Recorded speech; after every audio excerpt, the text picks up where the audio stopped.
Mainit pa rin ang usapin ng charter change sa dalawang kapulungan ng Kongreso. Paglilinaw ng mga senador na para sa economic provisions ang nais nilang maamyendahan. Yan ang ulat ni Melales Moras. Suportado ng mga mambabatas ang pag-usad ng mga hakbang ukol sa charter change sa Senado. Partikular na ang naging paghahain ni Senate President Juan Miguel Zubiri ng Resolution of Both Houses No. 6 na nagtutulak sa pag-amyenda sa ilang economic provisions ng konstitusyon para mapaluwag pa ang mga patakaran hinggil sa operasyon ng public utilities, educational institutions at advertising agencies sa bansa sa ngalan ng ibayong pag-unlad ng Pilipinas. Ayon kay Senate Committee on Constitutional Amendments Chair Robin Hood Padilla, napakagandang balita nito at kumpiyansa siyang kapag naaprobahan, magkakaroon ng bagong sigla ang ating ekonomiya. Para naman kay Senador Francis Tolentino, mas mainam ngang madagdagan pa ang sektor na sakop sa resolusyon. Ako'y tatanungin, gusto ko na isama sana, siguro sa debates, gusto ko na isama sana yung minerals sa West Philippine Sea. Kasi meron Supreme Court decision na in-invalidate yung joint exploration agreement ng pinasukan ng Pilipinas, Vietnam at China. Sabi ng Supreme Court, hindi tama yon.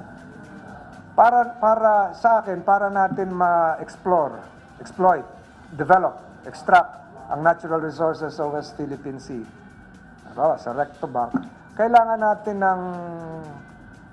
natin ng puhunan ng ibang bansa, capitalization, at kailangan natin yung teknolohiya at equipment nila.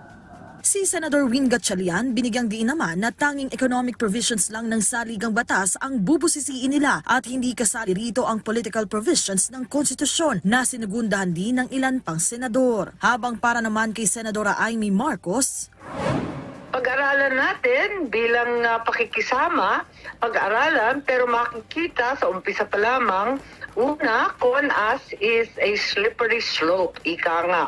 Dahil baka mabuklat pati political. At ikalawa, bukas pa rin dapat ang isipan natin na gawin na lamang batas.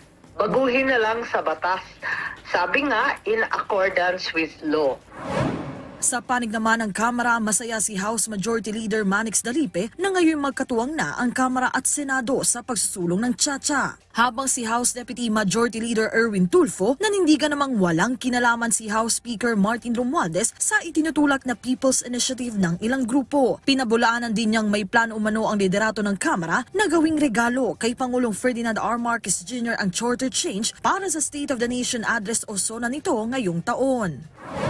Wala namang instructions na gano'n na let's do this, let's push this. Yung sinasabi nga kanina, narinig ko na re-regalo sa SONA. There's no such thing. There's no such thing. I've heard before the break na may mga gano'n. So, but akala ko nga Senate will initiate that. Pero yun nga, nagulat lang ako. I was overseas when I read the news na binabakbakan na yung Congress, tapos through PI, tapos kung ano na mga lumalabas, mga term extension. I should know because nasa communications ng speaker, wala naman binigay si speaker na gano'n na we have to do this, we have to push this. There's no such thing. Sa hiwalay na pahayag, nanindigan naman si dating Ako Bicol Party List Representative Alfredo Garbin na sa kabila ng mga isyu, tuloy pa rin ang kanilang mga hakbang para sa People's Initiative. Giit ng mga mambabatas sa huli, pulso pa rin naman ang masa ang mananaig at ang tanging hiling nila ay ang ikabubuti ng bansa. Melales Moras para sa Bayan.